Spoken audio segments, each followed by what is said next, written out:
एक फोटो लगाकर उसके नीचे कांग्रेस के प्रवक्ता ने लिखा था कि मंडी में क्या भाव चल रहा है।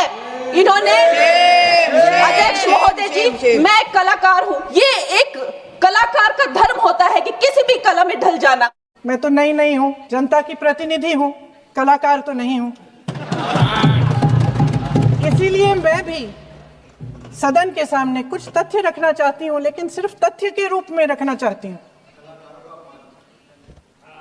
आज मोदी जी वह प्रधानमंत्री नहीं रहे जो एक समय में थे।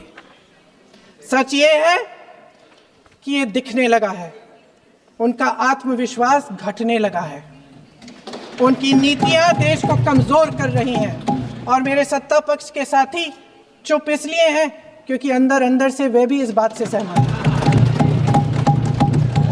आज देश के लोग खुश नहीं हैं अध्यक्ष महोदय, परेशान हैं, तमाम समस्याओं से घिरे हुए हैं, तमाम समस्याओं से घिरे हुए हैं, और उन समस्याओं का हल आप निकाल नहीं रहे हैं।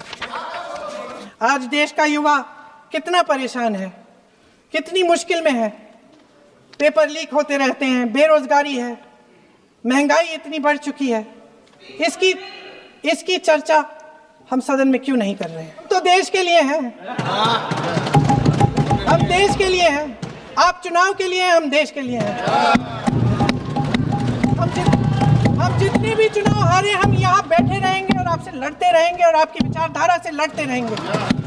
अपने इस देश के लिए, अपनी इस मिट्टी के लिए लड़ते रहेंगे। आप हमें रोक नहीं सकते।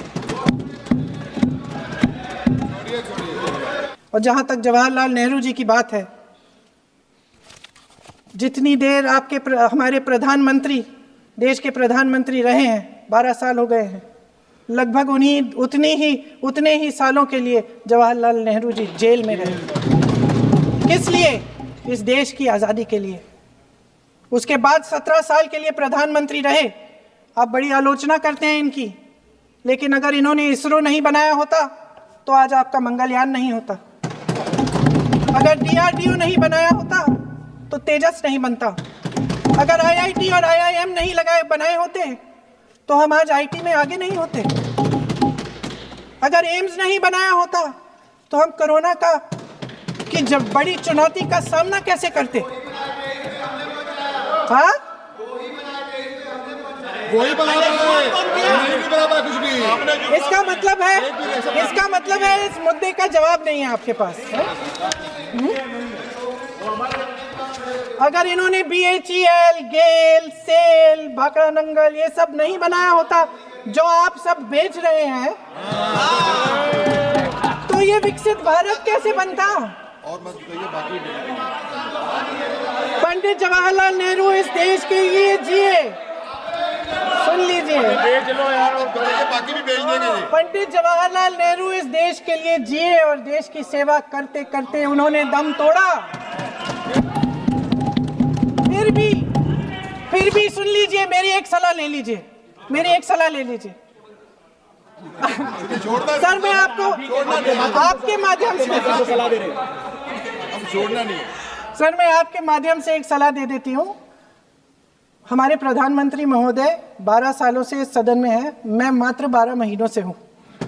फिर भी छोटी सी सलाह है कि नेहरू जी से जितनी भी शिकायतें हैं, जितनी भी गलतियां उन्होंने की आपके जहन में, जितनी भी गालियां देनी है, जितना भी अपमान करना है, उसकी भी एक सूची बना दीजिए। नहीं, बात खत्म नहीं है।